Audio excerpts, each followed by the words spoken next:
69 BPSC exam की तिथि अब आप लोगों की बिल्कुल नज़दीक आ चुकी है और ऐसे में आज आप सभी से कुछ बहुत ही महत्वपूर्ण बातें करनी है और ये इसलिए करनी है क्योंकि एग्ज़ाम वाले दिन आप लोगों को ये बातें काम आएंगी। आज मैं जो चर्चा आप लोगों के साथ करने जा रहा हूँ ये परीक्षा वाले दिन की चर्चा है कि परीक्षा वाले दिन आपको किस तरीके से आपकी मनोदशा क्या होनी चाहिए, कैसे एग्ज़ाम सेंटर पे आपको जाना है, आयोग के क्या क्या इंस्ट्रक्शन हैं उन पे भी चर्चा करेंगे। चूंकि इस बार निगेटिव मार्किंग का स्वरूप बदल रहा है, पिछले साल से निगेटिव मार्किंग आ गई थी लेकिन इस बार आयोग ने फिर से पैटर्न में बदलाव किया है। तो ऐसे में आपको एग्जाम सेंटर में जाकर जो कट ऑफ अभी थी पिछले बार की, इस बार कितने प्रश्न अटेम्प्ट करने चाहिए, कैसे आपको एग्जामिनेशन हॉल पे जाना चाहिए। देखिए अभी तक मैं ये मान के चलता हूं कि आप लोगों की तैयारी बेहतर हो गई होगी, आपने रिवीजन भी किया होगा। अब आप देखो जो परीक्षा का जब कभी अंतिम समय आता है ना, जब एग्जाम के नजदीक आ जाते हैं ना आप लोग, तो अपने ऊपर भरोसा कई बार नहीं होता, मन में कई सारी उलझनें चलती रहती हैं, मेरा हो पाएगा नहीं हो पाएगा, अलग अलग पृष्ठभूमि होती है। आप में से बहुत सारे बच्चे ऐसे होंगे जो पिछली बार भी अटेम्प्ट दिए होंगे, नहीं हुआ होगा, इस बार फिर अटेम्प्ट दे रहे होंगे। देखो यदि आप देखो, यदि थोड़ा सा आप लोग सूक्ष्मता से देखो, पिछले एक साल से आप जो भी पढ़ रहे हो, आपने 68वीं दिया था, 67वीं दिया था, जो भी दिया था, वो सारा का सारा एग्जाम के 2 घंटे की जो अवधि होगी, जितनी भी पढ़ाई की है आपने, जितनी भी मेहनत की है, एग्जाम के 2 घंटे में ही तय होगा कि क्या इस बार आप मेंस दोगे या नहीं दोगे। ठीक है, इसलिए आपकी बेस्ट परफॉर्मेंस किस दिन होनी चाहिए, जिस दिन एग्जाम हो। थोड़ा सा अपने अंदर कॉन्फिडेंस लाइए, थोड़ा सा ये भरोसा करिए कि आपने पढ़ा है, बिना पढ़े नहीं आप ऐसे बैठे। देखो जो नॉन सीरियस है, कंप्लीटली बिना पढ़े जाएंगे, उनकी तो ऐसी स्थिति होगी। डर उसी को सबसे ज्यादा लगेगा जिसने सबसे ज्यादा मेहनत की होगी, जिसने सबसे ज्यादा मेहनत की होगी सबसे ज्यादा डरेगा इस एग्जाम में। ठीक है, तो डर यदि लग रहा है तो अच्छा सूचक है, यानी आपने मेहनत बहुत की है, आपने परिश्रम किया है, इसीलिए डर लग रहा है। जब कोई व्यक्ति बहुत मेहनत करता है ना, बहुत परिश्रम करता है, तो मन में हमेशा सवाल आते हैं कि कहीं असफल हो गया तो क्या होगा, कहीं असफल हो गया तो क्या होगा। ठीक है, तो आप लोगों को डरने की जरूरत नहीं है ना, थोड़ा सा अपने ऊपर भरोसा करिए, विश्वास करिए। जीवन में डरते रहेंगे तो फिर दिक्कत हो जाएगी। आराम से इत्मीनान से अब क्या करना है, जितना पढ़ लिया, देखो बहुत पढ़ लिया आपने, मैंने इंटायर वीडियो कई सारे आपको करंट अफेयर्स के दिए, मास्टर वीडियो भी अभी करंट अफेयर्स का आया। लास्ट टाइम पे रिवीजन आपके पास खुद के नोट्स होंगे, कुछ नया पढ़ने की कोशिश मत करना। एक तो करंट पे यदि आप चाहो तो अभी 1-2 सेशंस देख सकते हो, लेकिन परीक्षा के एक दिन पहले, जैसे मान लीजिए 30 तारीख को एग्जाम है आपका, तो 29 तारीख को आपको क्या करना है, पूरी तरीके से रिलैक्स हो जाना है। मतलब एग्जाम के एक दिन पहले आपको पढ़ना नहीं है, आप यही करिए। लेकिन आमतौर पे होगा, मुझे पता है आप लोग अपने नोट्स लेकर के कुछ ना कुछ उलझने बैठाएंगे। पहले तो एग्जाम सेंटर, अब आपके एग्जाम सेंटर आ चुके हैं, आप अपना डैशबोर्ड, लॉगिन डैशबोर्ड देखेंगे, आपका एग्जाम सेंटर आयोग ने बता दिया है। देखो बीपीएससी बहुत सावधानी बरत रहा है कि किसी तरीके की एग्जाम्स को लेकर अनियमितताएं जो बिहार में होती हैं, वो अनियमितताओं से बचा जाए, बच्चों के भविष्य के साथ खिलवाड़ ना हो। जो मौजूदा आयोग के अध्यक्ष हैं, बहुत सराहनीय काम किया उन्होंने, इस टाइम पीरियड पे जिस गति के साथ बीपीएससी को धार दी, वो अपने आप में बहुत सराहना योग्य है। ठीक है, अब मैं आता हूं एक बार क्या क्या आपके नोटिफिकेशन। देखो एग्जाम की जो डेट है ना 69 बीपीएससी प्रीलिम्स की, वो तो आपकी 30 सितंबर की है। ठीक है, 12 बजे से ये आपका एग्जाम होगा। अब 12 बजे से एग्जाम है, ये आपका ऑफिशियल नोटिफिकेशन में भी देखिए, ये आयोग ने बहुत पहले ही दे दिया था। ठीक है, 30 तारीख को एग्जाम होगा आपका। अब आगे चलते हैं, अभी जो हाल फिलहाल में नोटिफिकेशन आए हैं, ये नोटिफिकेशन अपने आप में इंपॉर्टेंट क्यों है, इसलिए इंपॉर्टेंट है, एक मिनट यहां पे, एक मिनट रुकिएगा।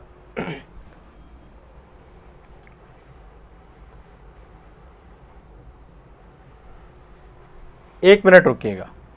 देखिए यहां पे क्या है ना, कुछ आयोग ने आपको निर्देश दिए हैं, है ना। पिछली बार मुझे पता है जब एग्जाम चल रहा था, बहुत सारे बच्चों के फोन आ रहे थे, सर आधार कार्ड की फोटोकॉपी नहीं ले गए, सर एडमिट कार्ड की एक फोटोकॉपी नहीं ले गए।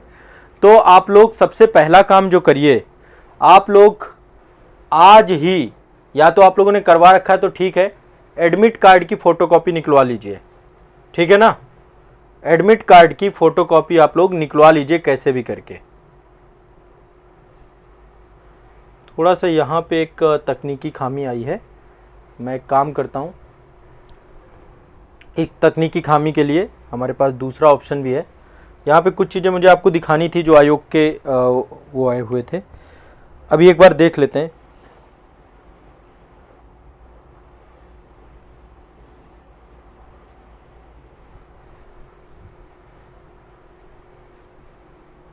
हाँ, चलिए इमेज मैं आपको डायरेक्टली दिखा देता हूँ यहाँ से।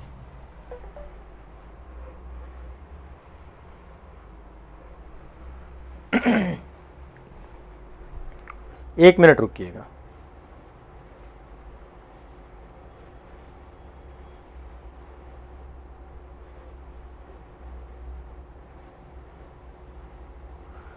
आयोग के कुछ नोटिफिकेशंस हैं, वो नोटिफिकेशन मैं चाह रहा हूं कि आप लोग एक बार देख लें, फिर इसके बाद कट ऑफ पे भी आएंगे, कट ऑफ पे भी डिस्कशन करेंगे हम।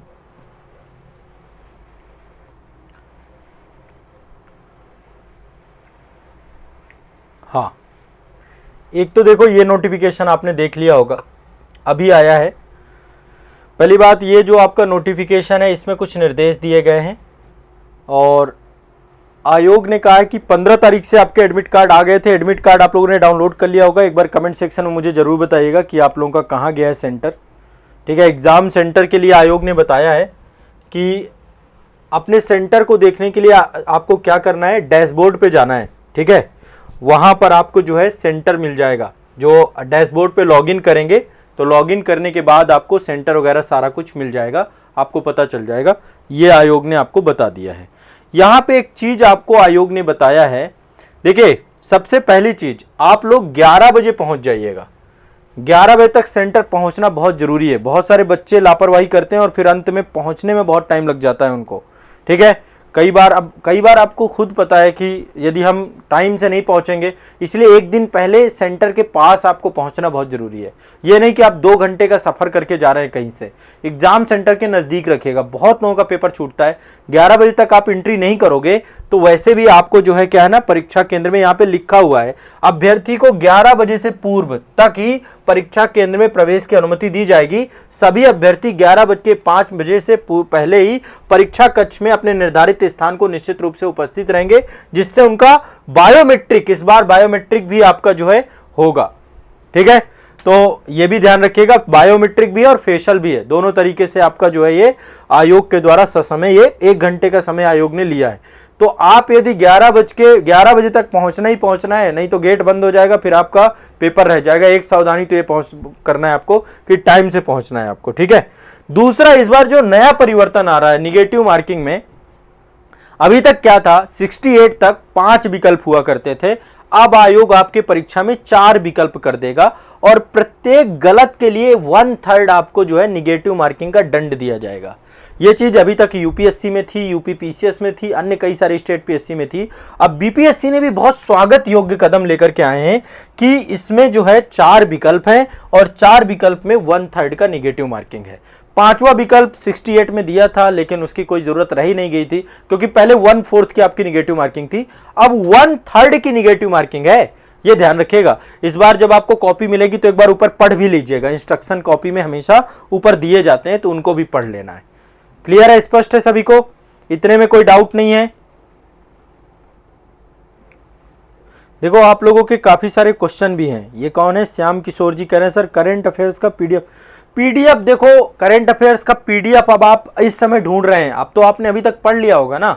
आप मेरे मास्टर वीडियो देख लीजिए, 2 से 3 मास्टर वीडियो लेटेस्ट देख लीजिए, और अभी करंट अफेयर्स में मैंने इंटायर वीडियो आपको प्रस्तुत किया था, भेजा था, लेकिन अब समय बहुत कम बचा है ना। अब आपके पास समय ही कहाँ है, आज 28 सितंबर है, 29 और 30, अब इतने में यदि आप मास्टर वीडियो में 2 घंटे में, मतलब 2-3 मास्टर वीडियो लेटेस्ट वाले देखने होंगे। अभी एक लेटेस्ट आया है 26 तारीख को मैंने आपको दिया है, और बाकी के 2 और देख लीजिए तो काम हो जाएगा।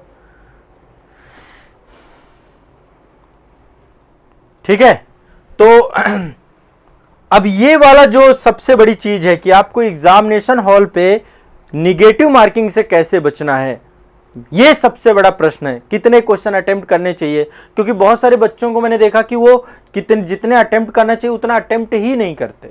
एक समस्या ये भी उनके साथ रहती है कि वो पूरे क्वेश्चन ही अटेम्प्ट नहीं कर रहे हैं। तो यदि ऐसी बात है तब तो फिर बहुत बड़ी दिक्कत होगी, है ना। पूरे क्वेश्चन ही अटेम्प्ट नहीं करेंगे आप तो, है ना। तो कम से कम मिनिमम अटेम्प्ट कितना करना है, क्योंकि निगेटिव मार्किंग के डर से यदि आपने बहुत कम क्वेश्चन अटेम्प्ट किए तो आप मान चलिए वैसे भी आप बाहर हैं।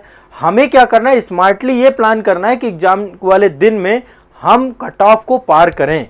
उस माइंडसेट के साथ आपको एग्जाम सेंटर पे जाना है, और अभी जो आपको इस समय अभ्यास करना चाहिए था टेस्ट सीरीज वगैरह का, उसी माइंडसेट पे आपको लेकर के चलना चाहिए था। कितना अटेम्प्ट करना है, कैसे करना है, ये सारी चीजें है ना, तो उसी दृष्टिकोण को लेकर के अब यहाँ पे डिस्कशन आप लोगों से होगा। चलिए मैं एक बार आप लोगों को बताता हूं कि क्या आपको, पहले तो आपको निगेटिव मार्किंग के बारे में सूचना है सभी को। वहां पे जब एग्जामिनेशन हॉल पे जाना तो ऐसे बुकलेट आपको मिलेगी, ऊपर इंस्ट्रक्शन होंगे। एक बार निगेटिव मार्किंग को लेकर के भी देख लेना कि जो चेंज आयोग ने किया है, वैसे आयोग के नोटिफिकेशन में है और दो नोटिफिकेशन में आयोग ने जो भी नोटिफिकेशन दिया है सब में चीजें स्पष्ट की हैं। तो अब एक बार जो है हम आयोग के ये देखने का प्रयास करेंगे कि कितने प्रश्न वहां पे जाके हल करना है, पिछले सालों की कट ऑफ क्या रही है और उस कट ऑफ के हिसाब से हमारी क्या रणनीति होनी चाहिए, इस साल क्या स्थिति हो सकती है कट ऑफ की, उस हिसाब से हमें समझने का प्रयास करना है। देखो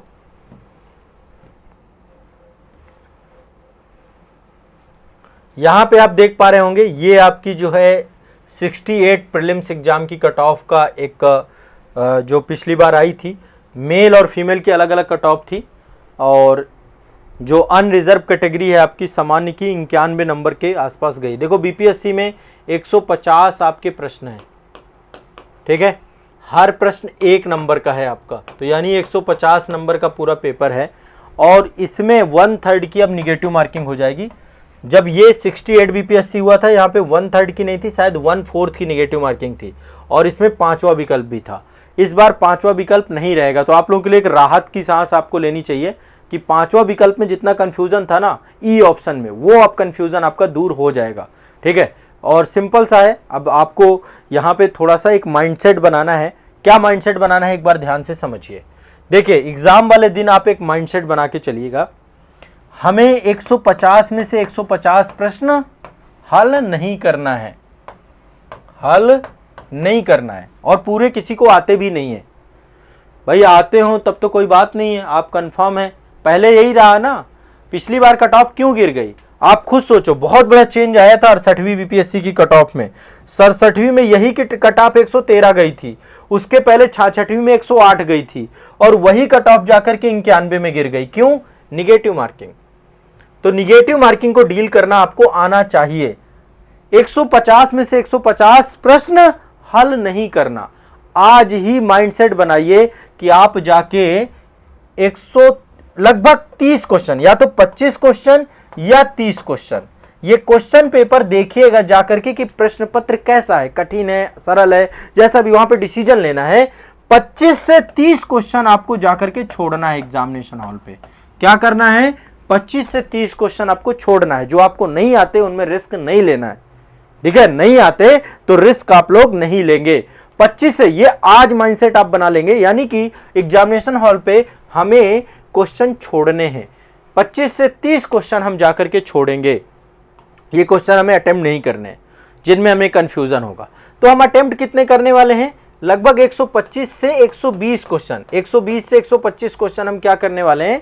अटेम्प्ट करेंगे टोटल, ठीक है। 2 घंटे की अवधि का समय है हमारे पास, तो इतने क्वेश्चन हम वहां पे अटेम्प्ट करने वाले हैं, ठीक है। अब आप खुद सोचिए, 125 से 120 क्वेश्चन आप वहां पर जाकर अटेम्प्ट करेंगे। सभी लोग एक बार, किसी को कोई भी क्वेश्चन हो तो बताइएगा, ठीक है। किसी को कोई भी डाउट हो तो आप पूछते रहिएगा, मैं आपको रिप्लाई भी देखता जाऊंगा, चैट बॉक्स में देख रहा हूं आप लोगों का। 120 से 125 क्वेश्चन मैं इसलिए कह रहा हूं आपको, क्योंकि देखो कट ऑफ जो पिछली गई थी वो तो आपकी 91 गई थी। देखो मैं बीपीएससी का थोड़ा सा क्या है कि वहां पे बहुत बड़ा चेंज आता है, मतलब वहां पे ये नहीं होता अब इस बार कट ऑफ 91 गई, अगली बार 91 ही नहीं रहेगी। वो कट ऑफ बहुत सरप्राइजिंग कट ऑफ होती है। मैं आपको थोड़ा सा एक रफली डेटा देता हूं जो मेरे पास है कई सारे बीपीएससी का। अब ये बिना निगेटिव मार्किंग के, लेकिन है तो ये भी कट ऑफ ही ना। देखो पिछली बार 91 गई थी 68वीं में। इसके बाद जो है, मैं जनरल की बता रहा हूँ, बाकी सबकी नहीं बता रहा हूँ, और बाद में मैं आपको एक जो है एक्सपेक्टेड कट ऑफ सबको बताऊंगा। तो 68वीं में आपकी यही कट ऑफ जो है कितनी गई थी? 91। 67वीं में यही कट ऑफ 113 गई थी बिना निगेटिव मार्किंग के, ठीक है। इसके बाद 66वीं में यही कट ऑफ आपकी 108 गई थी। लेकिन जो सबसे हैरान कर देने वाली बात है, 65वीं में कट ऑफ 97 थी। 97 से 108, 108 से 113, यानी बढ़ रही है कट ऑफ। आप देखिए 97 बिहार वाले बच्चे हैं, है ना, तो 108 फिर 113, ये तो निगेटिव मार्किंग यहां पे लाके खड़ी कर दी कट ऑफ को। तो कोई ऐसा मत मान के चलेगा कि 91 ही कट ऑफ जाएगी या इससे कम जाएगी, इससे आसपास रहेगी। हाँ, ये जरूर होगा कि अब ये नंबर्स तो नहीं मिलने वाले। क्यों? क्योंकि निगेटिव मार्किंग है। अब आपको क्वेश्चन छोड़ने ही पड़ेंगे, पूरे के पूरे बड़ी कम चांसेस होते हैं कि आपको आएंगे, ठीक है। तो रफली आप एक माइंडसेट बना के जाओगे, इससे रिलैक्स भी रहोगे एग्जामिनेशन हॉल पे। रिलैक्स क्यों रहोगे? क्योंकि आपके दिमाग में अब क्वेश्चन यदि नहीं आ रहे होंगे तो आपको लगेगा अरे छोड़ने भी तो हैं, जो नहीं आ रहे उन्हें छोड़ना है। पहले क्या होता था, 150 में 150 हल करना होता था और अलग टेंशन रहती थी। तो यहां पे आपको निगेटिव मार्किंग से बचना है। अब आप जब 125 से 120 क्वेश्चन, देखिए अब इसके लिए करिएगा क्या, आपने क्वेश्चन पेपर को देखे सुबह सुबह आप लोग टाइम से घर से निकल जाइएगा, 11 बजे तक एग्जाम सेंटर पे आप पहुंच जाएंगे। जब 11 बजे एग्जाम सेंटर पे, मतलब प्रवेश अंदर ही कर जाएंगे, सामान वामान ज्यादा मत रखिएगा। पहले तो क्या करना है, आधार कार्ड की कम से कम 2 फोटोकॉपी कर लीजिए, ठीक है, या ओरिजिनल आधार कार्ड रखना है तो रख लीजिएगा। अब चूंकि बाहर जाएंगे तो पर्स वर्स क्या करिएगा ना, कोई बैग यदि आप छोटा सा कैरी कर रहे हैं तो उसी में डाल के रखिएगा, बहुत ज्यादा उसमें अनावश्यक डॉक्यूमेंट ना रहे, कल के दिन कोई भी दिक्कत आती कभी। आधार कार्ड पर होना चाहिए आपका, जो मेन इंपॉर्टेंट है। पासपोर्ट साइज फोटो जरूर ले लीजिएगा अपनी, पासपोर्ट साइज फोटो। कई बार क्या होता है, एडमिट कार्ड में फोटो क्लियर नहीं होता, और एडमिट कार्ड की 2 क्या 3 फोटो कॉपी ले लीजिए, है ना, 3 फोटोकॉपी ले लीजिए। क्योंकि एडमिट कार्ड की एक प्रति आपको जो है वहां पे साइन करके देनी भी है, ऐसा भी जो है प्रावधान है। तो इसलिए एडमिट कार्ड वहां पे, कई बार फिर सेंटर में समझो एग्जाम होने वाला था उसके पहले बच्चों के फोन आते, सर यहाँ तो एडमिट कार्ड मांग रहे हैं, यहाँ पे तो आधार कार्ड की फोटोकॉपी मांग रहे हैं, सर ये अंदर प्रवेश नहीं करने दे रहे हैं। फिर क्या होगा, कुछ नहीं हो सकता, उस टाइम पे पेपर छूटेगा आपका। तो इसलिए कुछ आवश्यक जो चीजें हैं ना, वो उनको लेकर कोताही मत बरतिएगा। और क्यों बरतेंगे आप लोग कोताही, बताइए? उनको लेकर कोताही बरतने की कोशिश मत करिएगा। बेसिक चीजें ये आपको लेकर के जानी है। अब जब आप ये लेकर जाएंगे, इसके बाद आराम से एग्जाम सेंटर में पहुंच गए, वहां जो बायोमेट्रिक वगैरह होगा वो सब आपका हो जाएगा। उसको करने के बाद, ठीक है, आपको इत्मीनान से बैठना है, प्रतीक्षा करना है कि आपको एग्जाम सेंटर में कॉपी मिले, ठीक है। 12 बजे पेपर होना है तो पहले ही सब कुछ डिस्ट्रीब्यूट हो जाएगा आपको। और एक बार अपने एग्जाम सेंटर पे ये जरूर देखिएगा कि जो आपको कॉपी बांटने के लिए ओपन की जा रही है ना, उसमें सील वगैरह लगा है कि नहीं लगा है। थोड़ा सा ये भी सावधानी बरतिएगा। बीपीएससी में 1-2 बार घटनाएं हो चुकी हैं, तो वो घटनाओं से एक डर तो लग रहता है कि पेपर लीक ना हो, कुछ ऐसा ना हो, लेकिन फिर भी आप वो माइंडसेट लेकर के मत चलिए। अब इसके बाद देखिए, जैसे ही क्वेश्चन पेपर मिलता है, 1 लाइनर क्वेश्चन आते हैं, सारे आते होंगे या तो नहीं आते होंगे, यहाँ तो बहुत ज्यादा सोचना है भी नहीं। ऐसे आपको क्वेश्चन पढ़ना है। मान लीजिए नंबर 1, नंबर 2, नंबर 5, 6, 7, 8, 9, 10, मान लीजिए ये पेज है आपका। पहले पेज में ऐसे करके आपने देखा खोल के, अपना रोल नंबर वगैरह जो भी इंस्ट्रक्शन हो, ओएमआर सीट को भी अच्छे से भरिए। कुछ ओएमआर सीट गलत कराते हैं, मुझे तो उनका नहीं समझ में आता है ना। और ओएमआर सीट के लिए जो एक मतलब पेन बहुत सारे मत ले जाइएगा, ठीक है। पेन ये कि आप 10-15 पेन लेके चले गए, नहीं भैया, 2 पेन पर्याप्त हैं, ठीक है। एक खराब होगा तो दूसरा बैकअप में रहेगा, बहुत ज्यादा लिखना नहीं है वहां पे तो ओएमआर सीट ही फिल करना है ना आपको। तो ओएमआर पहले सावधानी पूर्वक एडमिट कार्ड से भर के फिर पेपर आप देना शुरू करेंगे। 12 बजे से पेपर स्टार्ट हो जाएगा। तो अब 2 घंटे, देखो यही 2 घंटे हैं, यहां से स्टार्ट होता है आपका परफॉर्मेंस, ठीक है। तो यहां पे मैंने एक माइंडसेट आपको बनवाया कि आप लोगों को पूरे क्वेश्चन अटेम्प्ट नहीं करने हैं, बल्कि आपको कितना अटेम्प्ट करके आना है, आपको अटेम्प्ट करके आना है सिर्फ और सिर्फ यहाँ पे 125 क्वेश्चन के आसपास, 120 क्वेश्चन मान लीजिए, 120 क्वेश्चन अटेम्प्ट करिएगा। बाकी परिस्थितियां वहां पे डिसाइड करेंगी, पर निगेटिव से बचना है। मतलब गलत क्वेश्चंस को ज्यादा प्रायोरिटी, जो क्वेश्चन ये लग रहा है कि यार गलत हो जाएंगे, कुछ भी हो जाएगा, तो फिर दिक्कत नहीं देना चाहिए।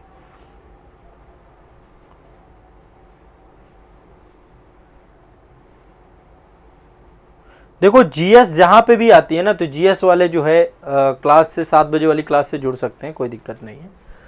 जीएस जहां भी आती है सभी लोग जुड़े। अब यहां पे एक चीज देखिए, अब मान लीजिए पहला क्वेश्चन आपने पढ़ा और पढ़ते ही आपको लगा कि आप 100% श्योर हैं, तो आपने इस क्वेश्चन को टिक मार दिया, ठीक है। मतलब टिक यहाँ पे मत मारिएगा, सिंपल पेंसिल वगैरह कुछ ऐसा रखिएगा ताकि इंडिकेट कर लीजिए कि अच्छा इसका ये सही होगा, ठीक है। दूसरा क्वेश्चन पढ़ा दूसरा क्वेश्चन को पढ़ने के बाद पहले क्या करिए, अभी कुछ बच्चों की आदत क्या होती है, क्वेश्चन के साथ साथ वो एमआर शीट भरते हैं, वो मत करिए। पहले 150 के 150 क्वेश्चंस को शुरुआत के 1 घंटे का टाइम रखिए कि 1 घंटे मुझे 150 क्वेश्चंस पूरे पढ़ के ये तय कर लेना कि किन क्वेश्चन को मुझे 100% आते हैं, कौन से क्वेश्चन मुझे नहीं आते हैं। इसके बाद हम ओएमआर शीट भरेंगे, क्योंकि फिर उससे टाइम बहुत लग जाएगा आपका। ठीक है, तो आप जो है शुरुआत में क्वेश्चन पढ़ेंगे, ओएमआर शीट को वहीं पर रख दीजिए। ठीक है, और क्वेश्चन पढ़ने के बाद आप उसको तय कर लेंगे कि इसका ये ऑप्शन सही है। इसके बाद दूसरा पढ़ा, मान लो आपको नहीं आता है तो नहीं आता है तो भैया नहीं आता है। किसी को पढ़ा उसको लगता है कि ये मुझे 50-50 है, इसमें जो है 50-50 मामला है, तो यहाँ पे 50-50 इंडिकेट कर लीजिए। फिर कोई आता है, कोई आता है, कोई आता है, कोई बिल्कुल नहीं आता, उसको क्रॉस कर दीजिए। जो 50-50 है उसको 50-50 कर लीजिए। तो 3 प्रकार के क्वेश्चन आपके निकल के आएंगे। एक में आप 100% श्योर होंगे, एक में ऐसे हो सकते हैं कि आपको 50-50 डाउट है। ठीक है, ऐसे भी क्वेश्चन रहेंगे आपके। और तीसरे टाइप के क्वेश्चन रहेंगे जो आपको बिल्कुल नहीं आते, जिसमें आपकी 0 प्रायिकता है। ठीक है, अब जब आप ये पूरे पेपर को कर लेंगे, कोशिश से करिए 1 घंटे के अंदर अंदर हो जाए। ठीक है, कोशिश यही करिए कि 1 घंटे के अंदर हो जाए। लेकिन कई बार क्या होता है ना, 1 घंटे के अंदर नहीं हो पाता है, यह भी स्थिति बनती है कि 1 घंटे के अंदर नहीं हो पाता है पूरा। अब यदि 1 घंटे के अंदर नहीं हो पा रहा तो क्या करें, 1 घंटा 10 मिनट ले लीजिए बस। लेकिन 1 घंटे 10 मिनट के बाद ओएमआर शीट भरेंगे, चाहे आपने जितने क्वेश्चन अटेम्प्ट किए हों। उसके बाद नहीं, फिर बहुत टाइम हो जाएगा। 1 घंटे 10 मिनट, क्योंकि ओएमआर शीट भरने में भी 10 से 15 मिनट का टाइम लगता है। सावधानी पूर्वक आपको 150 क्वेश्चन भरने हैं। तो जो आपको सबसे पहले आप 100% श्योर हैं जिन क्वेश्चंस में, उनको ओएमआर शीट में बहुत सावधानी पूर्वक भरना चालू कर दीजिए। 100 वाले पहले इन पे ट्राई करिए, इसके बाद इनको एक बार काउंट कर लीजिए कि कितने नंबर्स बन रहे हैं। मान लीजिए 100 वाले पहली बार में 150 में से आपने 100 क्वेश्चन सही मार दिए। ठीक है, अब मैंने आपको बोला है, देखो 100 क्वेश्चन आपने सही मारे। अब ये आपको लग रहा है कि 100 के 100 आपको सही आपने मारे हैं, इनमें से भी कुछ गलत हो जाएंगे, वो आपकी गलती नहीं। जो छोड़ने थे, जो बिल्कुल नहीं आते, इनको तो रिस्क ही नहीं लेना, इनको छोड़ना ही, इनको छूना ही नहीं है। ठीक है, यदि पहली बार में ऐसा हो जाता है कि 100 वाले आपके 120 या 125 हो जाते हैं, 120 आपके यही हो जाते हैं ये वाले, तो फिर आपको इस पे जाने की जरूरत ही नहीं है। 50-50 में बिल्कुल मत जाइए, कोई जरूरत नहीं है। लेकिन यदि आपके 100 वाले ही 100 सही होते हैं तो फिर आपको 50-50 पे भी जाकर अटेम्प्ट करने पड़ेंगे। लेकिन पहले राउंड में आप इन्हें करिएगा, इनको काउंट करिएगा। दिन की संख्या 120 से 20 के आसपास हो जाती है, तब तो ना तो इसे छूने की जरूरत है ना इसे छूने की जरूरत है। ज़्यादा ज़्यादा आपके 10, 15, 20 क्वेश्चन गलत भी हो जाएंगे तो भी आप कट ऑफ में रहोगे, क्योंकि कट ऑफ कितनी भी हो जाए 94-95 से ज़्यादा नहीं जाएगी। ठीक है, 94-95 से, क्योंकि 1/3 की निगेटिव मार्किंग है। इस बार निगेटिव मार्किंग का वेटेज बढ़ गया है, तो बच्चे क्वेश्चन छोड़ेंगे ही छोड़ेंगे, सावधानी पूर्वक करेंगे। पहले होता था सब मार के आते थे और बहुत सारे लोग ऐसे भी सेलेक्ट हो जाते थे, लेकिन फिर भी इस बार जो है वो चीज़ हमें यूपीएससी वगैरह में देखिए, यूपीएससी कट ऑफ कितनी जाती है, बट वहाँ पे क्वेश्चन का लेवल भी है 87-88 के आसपास कट ऑफ जाती है। यही हाल यूपीपीसीएस की भी है और यही स्थिति अब आपकी बीपीएससी की हो जाएगी। ठीक है, तो ऐसे में आप लोगों को ये देखना है कि आपका ये, देखो हमें अटेम्प्ट इनको करना है या इनको करना है, इन दोनों को करना है। पर यदि इसका नंबर्स आपका ये आ जाता है कि आपने ओएमआर शीट भरी और 120 से ज्यादा क्वेश्चन आपके 100% श्योरिटी वाले, 100% श्योरिटी समझते हैं ना, जिन क्वेश्चन में आपको कंप्लीट कॉन्फिडेंस है पूरी तरीके से, वो वाले क्वेश्चन जब आप करेंगे, ठीक है, तो आप 120 क्वेश्चन अटेम्प्ट करिए। और यदि आपको लग रहा है कि भाई अब इससे बात नहीं बन रही, मात्र 100 क्वेश्चन है, तो भी बात नहीं बनेगी, फिर आपको 50-50 वाले जो क्वेश्चन आपके हैं वो उठा लीजिए, उनको भी कर डालिए। जो फर्स्ट आपके दिमाग में क्वेश्चन क्लिक करे उसको ही वहां पर लगाने की कोशिश करिए। और 50-50 वालों में देखो एक चांस रहता है, मान लो आपने 20 क्वेश्चन में आप 50-50 हैं, ठीक है, 20 क्वेश्चन में आप 50-50 हैं, तो इसमें चांस ये है कि आपका 20 क्वेश्चन में 10 सही होगा और 10 गलत हो जाएगा, यही चांस है। 50-50 का मतलब यही होता है ना, यदि आप प्रायिकता की बात करें तो 10 सही होंगे 10 गलत होंगे, तो भी आप फायदे में ही रहोगे। यदि आपके 10 गलत हो गए 10 सही हो गए तो निगेटिव मार्किंग काट पीट के तो भी आप फायदे में रहोगे। ठीक है, तो इसलिए मैं आपको बोल रहा हूं, रफली ये आप लोग रणनीति लेके चल सकते हैं। आप सेफ जोन में रहोगे, आप कट ऑफ क्रॉस कर जाओगे। इसलिए आपको 120 क्वेश्चन से 125 क्वेश्चन अटेम्प्ट करने हैं। एग्जामिनेशन हॉल पे यदि प्रश्न पत्र का लेवल आपको बहुत कठिन लगता है तो ज्यादा गलत करने से बचना है।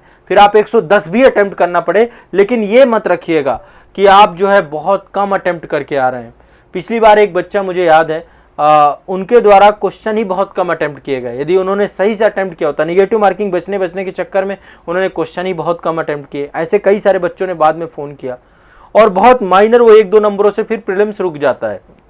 तो संतुलित क्वेश्चन हमें अटेम्प्ट करना है, ठीक है, क्योंकि यदि कम करोगे तो भी नहीं होगा, तब भी बाहर हो आप, है ना, कि आपने 80 क्वेश्चन अटेम्प्ट किया, 90 क्वेश्चन अटेम्प्ट किया, तो फिर क्या होगा।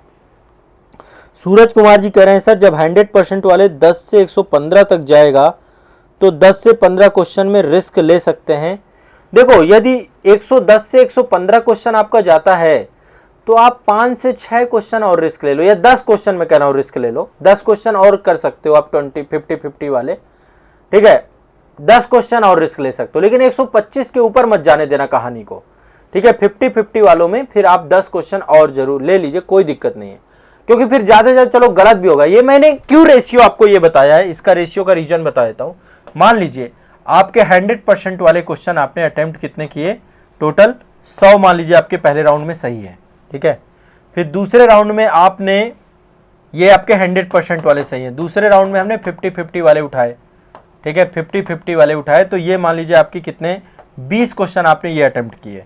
अब इसमें भी आपको पता है पूरे के पूरे सही नहीं होने वाले, ये आपके कितने सही होंगे, मान लो ये 90 ही सही होते हैं, 10 इसमें और गलत हो गए आपके, ठीक है। और इसमें भी उम्मीद ये है कि आपके 10 सही होंगे, 10 इसमें भी गलत हो सकते हैं। तो ऐसे में आपका स्कोर 100 क्वेश्चन का बन गया, यानी 100 नंबर का स्कोर तो आपका ये आया। लेकिन अब निगेटिव मार्किंग कितने की हो गई, 10 क्वेश्चन यहां से गलत हुए और 10 क्वेश्चन यहां से गलत हुए, तो आपके 20 क्वेश्चन गलत हो गए। निगेटिव मार्किंग के हिसाब से देखें तो आपका जो है इसमें 1/3 की निगेटिव मार्किंग लगेगी, तो आपका 6.6 के आसपास आपका माइनस होगा। तो यदि यहाँ पे 6.6 माइनस करेंगे तो 94.4 के आसपास आप रहेंगे। 94 प्लस, मतलब ये अभी तब भी आपका पूरा चांस है कि आपका कट ऑफ में आ जाओगे आप, ठीक है। तो ओवरऑल मतलब एक प्रॉपर रिस्क के साथ मैं आपको बता रहा हूं। और यदि श्योर वाला आपका 120 पहुंच रहा है, 100% वाला श्योर का स्कोर आपका पहुंच जाए 120 या 125, ठीक है, ये आपका पहुंच जाए 100% वाला, तो आपको फिर रिस्क क्या लेना, अब आपका हो ही जाएगा। इसमें ज्यादा से ज्यादा 15 क्वेश्चन गलत होंगे, बस मुश्किल से बता रहा हूं, 15 क्वेश्चन आपके गलत भी हो सकते हैं, क्योंकि इनमें हमें लग रहा है ना, फिर वहां पे आंसर की चेक करने में गड़बड़ होता है। हाँ, तो 120 से 125 विष्णुदेव कुमार जी, वहां पे आपके पास ये पावर है, बट जो क्वेश्चन नहीं आते उनको छेड़ना नहीं है, क्योंकि उनको छेड़ोगे तो फिर आपको छोड़ेंगे नहीं, ठीक है ना, फिर वो आपको गड़बड़ा देंगे। तो ये रणनीति के साथ आप चलिए, ठीक है, ये रणनीति 125 से ऊपर मत जाइएगा, नहीं तो फिर निगेटिव मार्किंग में आपका पूरा मामला गड़बड़ा जाएगा, ठीक है ना, फिर निगेटिव मार्किंग में आप गड़बड़ हो जाओगे। फिर से एक बार बता रहा हूं, एक तो एग्जाम सेंटर में टाइम से पहुंचना पहला टास्क है आपका। जो लोग यूपी वाले बच्चे भी हैं, एग्जाम देने जाते हैं, बीपीएससी सब देते हैं, तो इस बार वैसे उतनी संख्या में फॉर्म नहीं है, निगेटिव मार्किंग के कारण से काफ़ी लोगों का हौसला पस्त हुआ है। जितना मतलब 67वीं में फॉर्म बहुत पड़ा था, मतलब 67वीं में भी फॉर्म बहुत पड़ा, 68वीं में भी पड़ा, इस बार अभी उतनी संख्या तो नहीं है, बट फिर भी जितनी भी है कंपटीशन में है आप लोग, और 1/3 का निगेटिव मार्किंग कंपटीशन बढ़ा देगा। कट ऑफ भी आपकी अब ऐसे नहीं जाएगी कि हम 113-115 कट ऑफ देखेंगे, बिल्कुल उम्मीद नहीं है। और अब आप लोगों को जो मैं बता रहा हूँ, यदि इसको फॉलो कर लोगे तो आपका कट ऑफ निकल जाएगा। अब देखो, एग्जाम वाले दिन पे पेपर आपको बताएगा कि पेपर का स्तर क्या है, वहां पे क्या आपको माइंडसेट लेना है, पर वो 2 घंटे आपके बहुत बेस्ट होने चाहिए। अब आप लोग यदि कोई डाउट हो तो आप बताइए, किसी का कोई डाउट हो, कुछ पूछना चाहे, आप लोग के कुछ डाउट हैं क्या? देखो, सॉल्व करने का तरीका तो वही है, क्वेश्चन आप पढ़ोगे और क्वेश्चन आप पढ़ते ही दिमाग में आंसर आ जाता है कि यार मैं पढ़ के आया हूँ और ये क्वेश्चन होगा, तो 100% श्योर हो तो आप उसको श्योरली बिल्कुल उनको आप लगाइए। और जो क्वेश्चन में 50-50 हो उसमें फर्स्ट कॉल लीजिए कि मतलब कई बार क्या होता है ना, हम जब ज़्यादा सोचने लग जाते हैं तो फिर गलत कर डालते हैं। ज़्यादा दिमाग नहीं लगाना किसी को भी, ठीक है। और इत्मीनान से पेपर दीजिए, डरिए मत। लास्ट टाइम के लिए बस मैं यही कहूँगा आपको कि आप लोग कल जो है ना बहुत ज़्यादा चक्कर में मत पड़िएगा। आपने कुछ नोट्स बनाए हो वो पढ़ लीजिएगा, और यदि रिवीजन करना आधुनिक भारत का मेरा जो है, देखो बीपीएससी आएगा, बिहार से क्वेश्चन आते हैं ज़्यादा, इंडियन जो है हिस्ट्री से क्वेश्चन आते हैं। तो अब टाइम नहीं है, क्योंकि मैं आपको इंटायर वीडियो कोई भी बताऊंगा कि भाई इंटायर वीडियो देख लेना, तो 10-10 घंटे के हैं, अब इतना टाइम नहीं है। ज़्यादा से ज़्यादा मास्टर वीडियो देख सकते हो लास्ट मोमेंट में, और वो भी करंट अफेयर्स को ज़्यादा प्रायोरिटी दो। मुझे पता है बिहार के बच्चे बिहार रटे होते हैं, आधुनिक भारत इतिहास उनका पूरा रटा होता है। विज्ञान से क्वेश्चन जो आपके आते हैं, इस बार विज्ञान की सीरीज चलाई गई है पूरे चैनल पे आपके, तो जो लोग रहे होंगे वो पूरी तरीके से लाभान्वित होंगे। पूरी सीरीज आपकी बायो की और सारे सब्जेक्ट की आपके यहाँ पे करवाई गई है। विजय वर्मा जी कह रहे हैं सर कथन और कारण वाले क्वेश्चन कैसे करते हैं। देखो कथन और कारण वाले अब यहाँ पे मैंने क्वेश्चन लिया नहीं है, यदि हो तो मैं बहुत अच्छे से आपको, तब भी चलो मैं आपको बताने का प्रयास करता हूँ। देखो कथन और कारण में क्या होता है ना, ये दोनों को पहले आइडेंटिफाई करना होता है कि कथन सही है कि नहीं है, कारण सही है कि नहीं है। पहले तो ये आइडेंटिफाई कर लो कि कथन सही है क्या, जो कथन बोल रहा है ये सही है क्या, कारण जो बोल रहा है ये सही है क्या, और फिर ये देख लो कि क्या कारण कथन को जो है परिभाषित कर रहा है कि नहीं कर रहा है, क्या उससे जुड़ाव रख रहा है कि नहीं रख रहा है, ये पता चल जाता है। मतलब एटलीस्ट उसकी बात, मतलब जो वेरीफाई कर रहा है उसे जस्टिफाई कर रहा है कि नहीं कर रहा है। अब इसी के आधार पे आपके ऑप्शंस होते हैं, 4 ऑप्शन होते हैं। अब ऑप्शन आपको देखने पड़ेंगे, क्योंकि अब आयोगों ने क्या किया, थोड़ी चतुराई बरत दी है। पहले क्या होता था, यदि कथन कारण को परिभाषित करता था, कथन भी सही होता था कारण भी सही होता था, इसको परिभाषित करता था तो ए ऑप्शन सही हो जाता था। यदि कथन कारण दोनों सही होते थे, परिभाषित नहीं करते थे, तो बी ऑप्शन सही हो जाता था। यदि कथन गलत होता था, वो कथन सही होता था, कारण गलत होता था, तो सी सही हो जाता था। और यदि कथन गलत है कारण सही है तो डी हो जाता था। पहले तो ये था। अब आप आपको विकल्पों के आधार पे देखिएगा कि क्या ऑप्शन आपको चुनना है। ठीक है, ये तो रफली आपका कथन कारण में जो पैटर्न है वो मैं बता रहा हूं। रवि प्रताप मौर्य जी, उतनी देर से मैं यही तो चर्चा कर रहा हूं बेटा, आप कहां थे, कहां थे आप अभी तक। एक बार इस सेशन को फिर से देखना पड़ेगा। मैंने आपको क्या बताया है सभी को कि शुरुआत में आपको क्या क्या चीज़ें करनी। पहले तो एक माइंडसेट बनाना है कि हमें 125 क्वेश्चन ही अटेम्प्ट करना है, 25 छोड़ना है। इसका मनोवैज्ञानिक आपको प्रभाव मिलेगा। क्यों? क्योंकि एग्जामिनेशन हॉल पे जैसे जाओगे कोई क्वेश्चन नहीं आएगा तो आपके दिमाग में आएगा, अरे अभी जैसे मान लो कोई क्वेश्चन नहीं आया, आपको लगेगा अभी अब बहुत छोड़ने हैं, 20 छोड़ने हैं, अभी 25 छोड़ने थे टोटल, फिर लगेगा 20 छोड़ने हैं मुझे, फिर मुझे 19 छोड़ने हैं, 18 छोड़ने हैं जैसे। तो उससे क्या होगा, दिमाग में प्रेशर नहीं पड़ेगा, है ना, मेंटली आपको ये नहीं रहेगा। लेकिन यदि अभी से आप ये दिमाग लगा के चल के चलो कि भैया मुझे सारे के सारे, हर गेंद 6 मारने के लिए नहीं होती है, कुछ गेंद जो है रोकना भी पड़ता है, प्ले भी करना होता है, नहीं तो फिर आप क्या हो जाओगे, आउट हो जाओगे, बोल्ड हो जाओगे। हर गेंद पे 6 कोई नहीं मारता है, हर क्वेश्चन सही नहीं हो सकता आपका। ठीक है ना।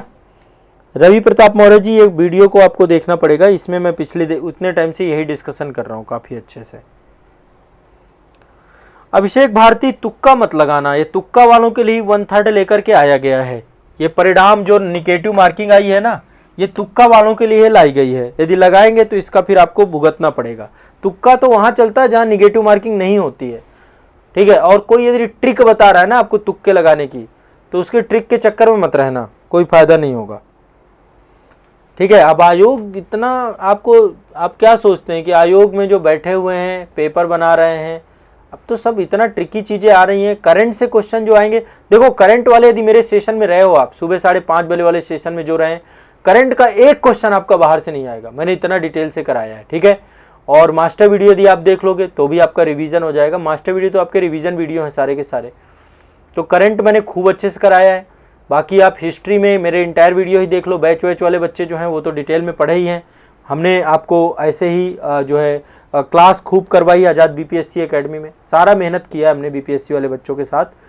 सब साइंस आपका बहुत अच्छा कराया गया है, पॉलिटी आपका कराया गया है, इकोनॉमी आपका कराया गया है, हर सब्जेक्ट में हमने बहुत डीपली और अच्छे से आपको पढ़ाया है। ठीक है। तो आप सभी को मेरी तरफ से बहुत बहुत शुभकामनाएं। आप लोग अच्छे से जाकर पेपर दीजिए। पेपर के बाद हम पेपर को डिस्कस भी करेंगे, पेपर की आंसर की वगैरह भी डिस्कस करेंगे क्या है, और निश्चित तौर पे आप लोगों को अच्छा रहेगा। बिल्कुल नकारात्मक उत्तर का बिल्कुल ध्यान रखना होगा बेटा इस बार, नहीं तो फिर रह जाएंगे आप। ठीक है। तो आप सभी को ऑल द बेस्ट। जो आवश्यक डॉक्यूमेंट हैं ज़रूर रख लीजिएगा, बहुत ज़्यादा परेशान मत होइएगा। 2 घंटे के लिए अच्छी परफॉर्मेंस देनी है, थोड़ा रात में यदि मौका मिल जाए तो नींद ले लीजिएगा। ये मैं इसलिए बोल रहा हूँ जो ट्रेन वेन का सफ़र करते हैं, सोना ज़रूरी है। यदि शांत नहीं रहोगे, सोओगे नहीं, तो फिर अच्छा परफॉर्म कैसे करोगे। रात भर जग के पेपर देने मत जाना, क्योंकि 12 बजे पेपर है, नींद पक्का आएगी फिर 12 बजे, ठीक है ना।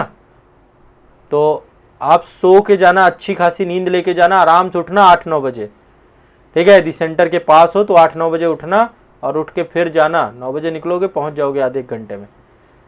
पर 11 बजे से पहले पहले एंट्री करवा लेना, फिर एंट्री नहीं होगी, फिर रह जाओगे, पेपर छूट जाएगा। छूटता है हर बार बहुत सारे लोगों का,